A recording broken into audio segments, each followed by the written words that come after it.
माता सीता के श्राप जो आज भी भुगत रहे हैं लोग। जी हाँ दोस्तों, प्राचीन काल में माता सीता द्वारा 5 ऐसे श्राप दिए गए जिसे आज भी लोग भुगत रहे हैं। लेकिन सोचने वाली बात यह है कि वो 5 श्राप क्या थे, उन्हें किसे दिया गया और इसके पीछे के क्या कारण थे। दोस्तों, वाल्मीकि रामायण की माने तो जब प्रभु श्री राम ने अपने भाई लक्ष्मण और पत्नी सीता के साथ वनवास जाने का अटल निर्णय ले लिया, तब अयोध्या के सभी निवासी दुखी थे। लेकिन सबसे ज्यादा जो दुखी थे वो थे राजा दशरथ। समय बीतता गया और एक वक्त ऐसा आया जब वनवास के दौरान ही राजा दशरथ राम और लक्ष्मण के वियोग को न झेल पाने के कारण मृत्यु को प्राप्त हो गए। जैसे ही ये खबर राम और लक्ष्मण को मिली, उनके ऊपर दुख का पहाड़ टूट पड़ा। पिंडदान करने के लिए राम अपने भाई और पत्नी सीता के साथ गया के फल्गु नदी के किनारे पहुंचे। जैसे ही ये तीनों नदी के किनारे पहुंचे, उन्होंने पंडित जी से पूजा की सामग्री के बारे में पूछा। जिसके बाद पंडित जी की आज्ञा पाकर लक्ष्मण पास के ही गांव से पूजा की सामग्री लेने चले गए। जब बहुत समय बीत जाने के बाद भी लक्ष्मण सामग्री लेकर वापस नहीं आए, तब श्री राम ने खुद ही जाकर उनको खोजने का फैसला किया। वहीं दूसरी ओर पंडित जी बार बार शुभ मुहूर्त निकल जाने के बारे में बोल रहे थे। तब श्री राम तुरंत अपने छोटे भाई की खोज में निकल पड़े। इधर जैसे जैसे समय बीत रहा था, वैसे वैसे माता सी क्योंकि पूजा में देरी होती चली जा रही थी। ऐसे में जब अधिक समय बीत गया, तब माता ने पंडित जी से कहा कि दोनों भाइयों को लौटने में देर हो रही है, इसलिए जितनी भी सामग्री है उन्हीं के सहयोग से पूजा शुरू कर दें। शायद तब तक दोनों भाई वापस आ जाएं, और यदि ऐसा नहीं हुआ तो वह अकेले ही पूजा समाप्त करेंगी। लेकिन अभी भी दोनों भाई पूजा स्थान पर नहीं पहुंचे और माता सीता ने विधि पूर्वक पूजा करने के बाद समय के महत्व को जानते हुए अपने पिता समान ससुर दशरथ का पिंडदान किया।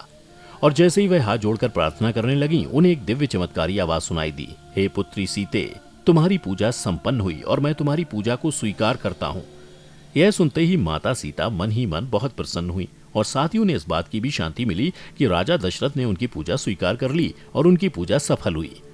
लेकिन अभी भी वह अंदर से सोच विचार में पड़ी थी, क्योंकि वह जानती थी कि श्री राम और लक्ष्मण उनकी इस बात पर विश्वास नहीं करेंगे। ऐसा इसलिए क्योंकि मान्यताओं के अनुसार ऐसी पूजा बिना पुत्रों के नहीं होती। इस बात को ध्यान में रखते हुए सीता जी ने वहां उपस्थित फल्गु नदी, गाय, कौआ, तुलसी का पौधा, वट वृक्ष और पंडित जी को इस संपूर्ण पूजा का साक्षी बनने को कहा, जिसके बाद सब उनकी आज्ञा मानने के लिए राजी हो गए।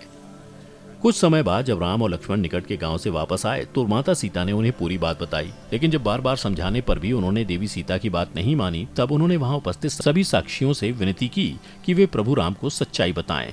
इसके बाद श्री राम ने इस बात में कितनी सच्चाई है इसे जानने के लिए सभी से पूछा, परंतु राम के क्रोध को देखकर किसी ने भी डर के मारे उनके सामने सत्य कहने की हिम्मत नहीं की और सबने झूठ बोल दिया कि ऐसा कुछ हुआ ही नहीं।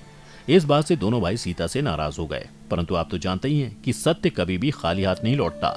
उसी समय तुरंत केवल वट वृक्ष ने श्री राम को एक एक करके संपूर्ण पूजा की सारी बातें बताईं। यह सब देखकर सीता जी बहुत दुखी हुई और गुस्से में आकर उन्होंने उन सभी को आजीवन श्रापित कर दिया जो सत्य नहीं कह पाए। देवी सीता ने फल्गु नदी को श्राप दिया कि वह सिर्फ नाम मात्र की नदी रहेगी। पानी गिरने के बावजूद नदी ऊपर से हमेशा सूखी ही रहेगी और नदी के ऊपर पानी का बहाव कभी भी नहीं होगा। और यही कारण है कि आज भी यह नदी पानी न होने के कारण सूखी पड़ी है। फिर देवी सीता ने गाय को श्राप दिया कि गाय की हर घर में पूजा होने के बाद भी इसे हमेशा लोगों का जूठन खाना पड़ेगा, साथ ही इसे जगह जगह भटकना पड़ेगा। उसके बाद माता सीता ने पंडित को श्राप दिया, पंडितों को कितना भी दान मिलेगा, लेकिन उनकी दरिद्रता हमेशा बनी रहेगी और वे अधिक से अधिक दान पाकर भी संतुष्ट नहीं होंगे। इसके बाद उन्होंने तुलसी जी को श्राप दिया कि वह गया की मिट्टी में कभी भी नहीं उगेगी। अंत में माता सीता ने कौवे को श्राप दिया कि वह हमेशा लड़ झगड़ कर ही खाना खाएगा। लेकिन दूसरी तरफ सत्य को बिना डरे बोलने वाले वट वृक्ष को माता सीता ने आशीर्वाद दिया कि पिंड दान में इस वृक्ष की उपस्थिति जरूरी होगी, साथ ही इसकी आयु सबसे अधिक होगी और दूसरों को शीतल छाया देगा। इसके अलावा पतिव्रता स्त्रियां इस वृक्ष की पूजा करके अपने पति की लंबी आयु के लिए कामना करेंगी।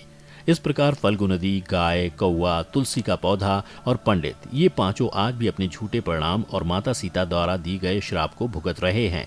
तो वहीं दूसरी तरफ सत्य की सहायता करने वाला वट वृक्ष माता से आशीर्वाद पाकर आज भी अपने महत्व को बनाए हुए है। दोस्तों, इससे संबंधित यदि आपके कोई विचार हों तो हमें नीचे कमेंट करके जरूर बताएं।